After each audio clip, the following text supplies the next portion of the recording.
que aquesta oportunitat de poder-nos acostar a la gent doncs, sempre té una valoració positiva. No? El fet d'apropar-te a gent que pensem doncs, que d'alguna manera poden esdevenir socis d'Òmnium doncs, sempre és un motiu més per sortir-hi.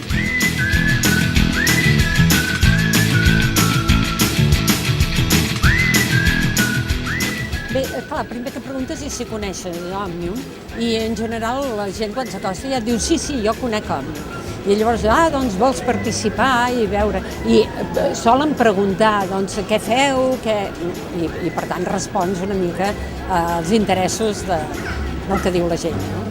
Home, jo penso que és una entitat que és molt clara amb el seu posicionament, sense estar sotmesa al que podria ser el dictat dels partits polítics o de la conjuntura dels partits o de les seves històries, i que fa que la gent que ens hi fem sols pugui sentir còmode perquè defensen coses en les que tu creus sense aquesta lluita de la política del dia a dia que és a vegades més desagradable.